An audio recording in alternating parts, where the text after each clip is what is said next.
What celebrity did bad things but everyone forgot what they did because they're famous? George Wallace, the infamous pro-segregation governor of Alabama in the 60s, did not inform his wife that her doctor diagnosed her with cancer. Doctors during this time often told patients' relatives of their cancer diagnosis instead of the patient, especially if the patient was female. The reason was that she was running for governor as a surrogate for him, since he had reached his term limits, and he thought that the diagnosis would negatively affect her chances of winning. She ended up finding out about it 4 years later during a visit to a gynecologist, but unfortunately the cancer had progressed to the point that she died from it 3 years after learning that she had cancer and that her husband had known about it. He ended up successfully getting the term limits repealed and went on to serve a few more terms as governor. People forget about this, I'm assuming, because of all of the other shitty things he did. Drive. Seuss was having an affair while his wife was battling depression and cancer. When she committed suicide, she left him a note that said, "Dear Ted, what has happened to us? I don't know. I feel myself in a spiral, going down down down, into a black hole from which there is no escape, no brightness. And loud in my ears from every side I hear, failure, failure, failure. I love you so much. I'm too old and enmeshed in everything you do and are, that I cannot conceive of life without you. My going will leave quite a rumor, but you can say I was overworked and overwrought. Your reputation with your friends and fans will not be harmed. Sometimes think of the fun we had all through the years." Is no one gonna mention Caitlyn Jenner hitting that pregnant woman and forcing her into traffic, then getting the Woman of the Year award? I guess I remembered that wrong. Turns out it was an elderly woman, and the woman died when she was hit by a Hummer. Also, remember that Brendan Schaub, the millionaire podcaster slash comedian, spit in someone's face and then threw them through a sliding glass door because they asked him to stop eating his food? Look into it. I think you'll know the song Despacito, who is performed by Luis Fonsi. Well, this little piece of shit was married to a beautiful woman who had breast cancer. During her entire process of chemo he wasn't there, and he even told her when she had a breast removed that he didn't want her as a woman. This ended up in a divorce. Here's a list I compiled earlier this year. Jimmy Page was 26 when he started calling 14-year-old Lori Maddox his girlfriend. Mick Jagger had a few rounds with Maddox around the same time. Also of the Rolling Stones, Bill Wyman started dating 13-year-old Mandy Smith when he was 47. He got her mother's permission. Steven Tyler convinced the mother of 16-year-old Julia Holcomb to make him her legal guardian, then snorted blow from next to her hospital bed while she was having an abortion.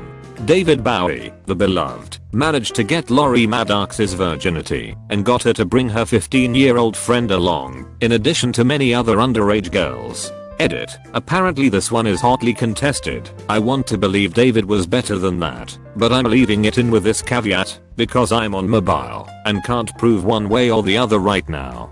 Jerry Lee Lewis of course married his 13-year-old cousin. She still believed in Santa on their honeymoon.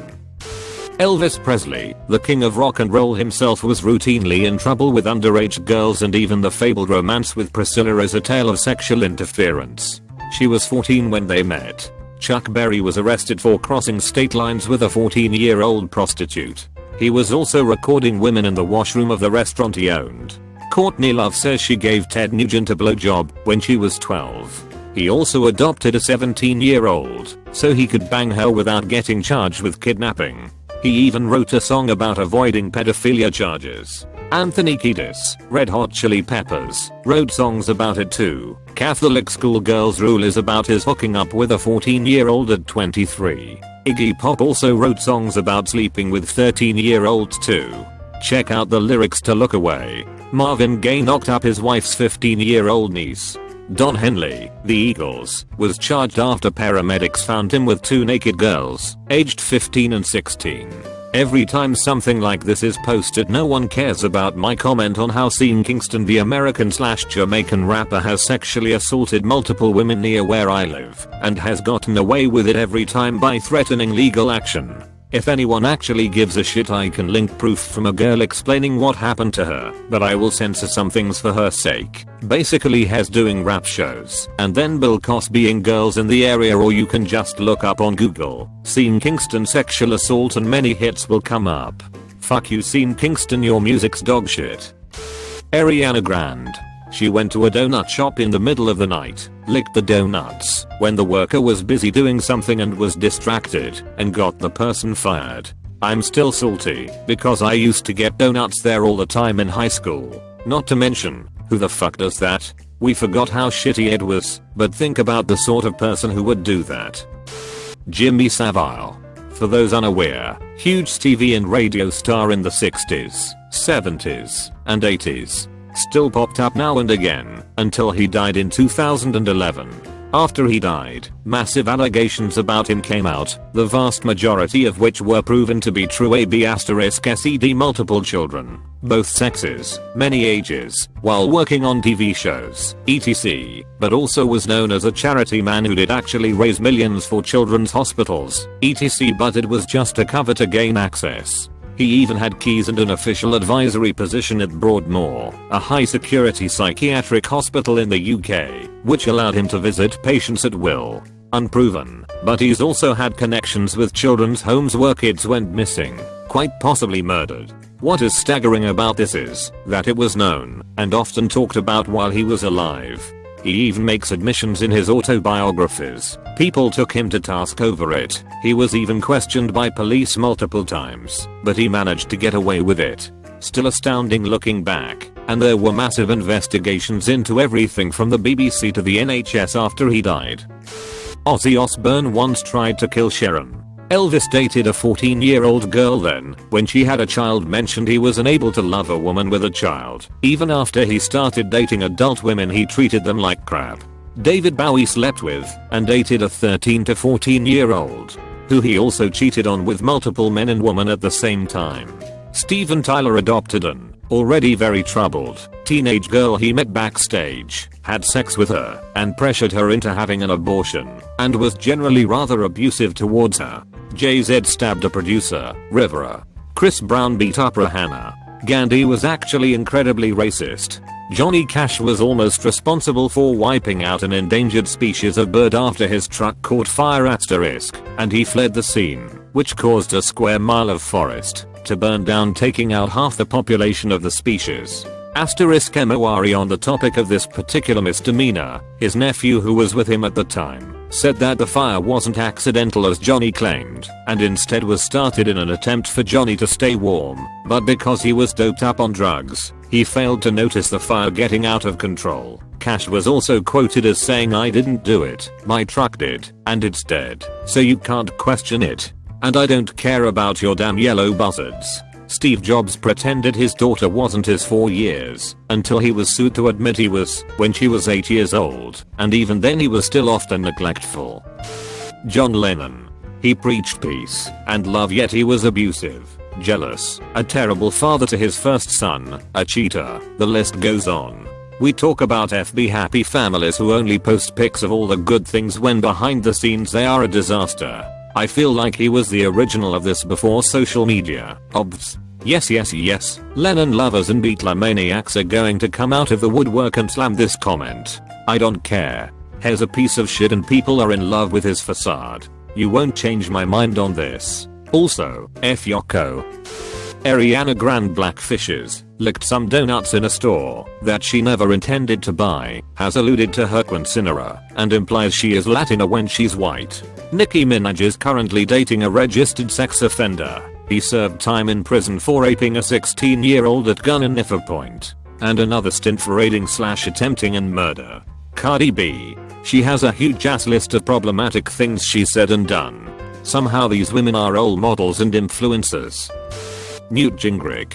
Republican politician married his high school geometry teacher when he was 19 and she was 26. Had multiple affairs, and while she was in the hospital undergoing treatment for cancer, he came into her hospital room and told her he was divorcing her. Friends of Gingrich report that Newt told them that she wasn't pretty enough to be the wife of a president, which he planned to be. He proceeds to divorce her and then doesn't pay child support, and first wife has to get help from the church to make ends meet. I say first wife because he gets his divorce and in 6 months marries his second wife.